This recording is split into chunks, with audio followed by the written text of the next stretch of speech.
থাকে। এরপর সে বাবুর শার্টের বোতাম খুলতে শুরু করে। পরদিন সকালে বাবুর জ্ঞান ফেরে। সে খুব দুর্বল অনুভব করছিল, যেন তার শরীরের সমস্ত শক্তি শেষ হয়ে গেছে। গতরাতে কি হয়েছিল সে বিষয়ে বাবুর কোনো স্মৃতি ছিল না। অন্যদিকে বৃদ্ধার মুখে ছিল অদ্ভুত তৃপ্তির হাসি, তাকে খুব প্রাণবন্ত দেখাচ্ছিল। কিছু না বুঝেই বাবু সোজা ওপরে নিজের ঘরে চলে যায়। সেদিন বিকেলে একজন কুরিয়ার বাবুর জন্য একটি চিঠি নিয়ে আসে। বৃদ্ধা মাঝপথে চিঠিটা আটকাতে চেয়েছিল, কিন্তু কুরিয়ার জোর করে বলে চিঠিটা আসল মালিককেই দেবে। বৃদ্ধা অনেকক্ষণ দরজার সামনে দাঁড়িয়ে কুরিয়ারের সঙ্গে কথা কাটাকাটি করলো। শব্দ শুনে বাবু নিচে নেমে আসে। পরে চিঠিটা নিয়ে একা পিছনের বাগানে গিয়ে খুলে দেখে সেটা আন্নার পাঠানো। চিঠিতে আন্না সব সত্যি কথা লিখেছে। সে জানায় বৃদ্ধা অনেকদিন ধরেই বাবুকে নিজের প্রেমিকের মতো ভাবত। আন্না আরো লিখেছিল যে সে আসলে অবিবাহিত, তার কোনো স্বামী নেই, পুনরায় বিয়ের প্রশ্নই আসে না। সে আরো জানায় সে গর্ভবতী। চিঠি পড়ে বাবু অবশেষে সব সত্য বুঝতে পারে। সে আর সেখানে এক মুহূর্তেও থাকতে চাইল না এবং সঙ্গে সঙ্গে চলে যাওয়ার সিদ্ধান্ত নিল। তবে সে তখনই বৃদ্ধার আসল রূপ প্রকাশ করল না, শুধু বলল এটা আন্নার পাঠানো চিঠি। কথাটা শুনে বৃদ্ধার মুখের ভাব বদলে যায়, কিন্তু বাবু আর বৃদ্ধার সঙ্গে কোনো কথা বলতে চাইল না। সে পিছনে না তাকিয়ে নিজের ঘরে জিনিসপত্র গোছাতে চলে যেতে লাগলো। ঠিক তখনই বৃদ্ধা তাকে ডেকে বলে সে নাকি একটা জিনিস ভুলে গেছে। তারপর ধীরে ধীরে উঠে দাঁড়িয়ে বাবুর দিকে তাকায়। সে বলতে লাগলো,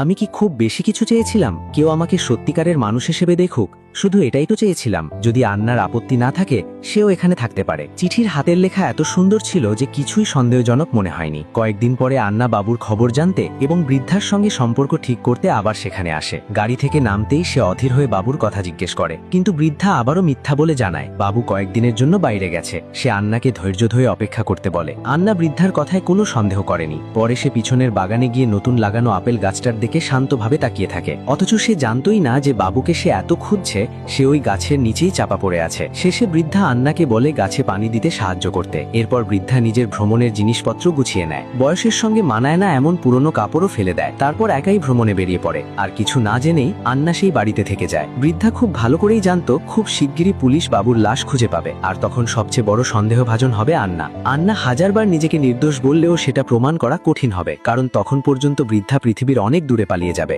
এই সিনেমা শুধু সাধারণ কোনো গল্প নয়, বরং মানুষের ভেতরের চরম আকাঙ্ক্ষার একটি প্রতিচ্ছবি। এটি দেখায় যদি আমরা আশেপাশের মানুষের প্রতি একটু বেশি যত্নশীল হতাম, আহত মানুষদের একটু বেশি বুঝতাম, তাহলে হয়তো অনেক বৃদ্ধ মানুষ অন্ধকারে ডুবে গিয়ে নিজেদের ইচ্ছাকে ভয়ঙ্কর রূপ দিত না। এভাবেই সিনেমার সমাপ্তি হয়।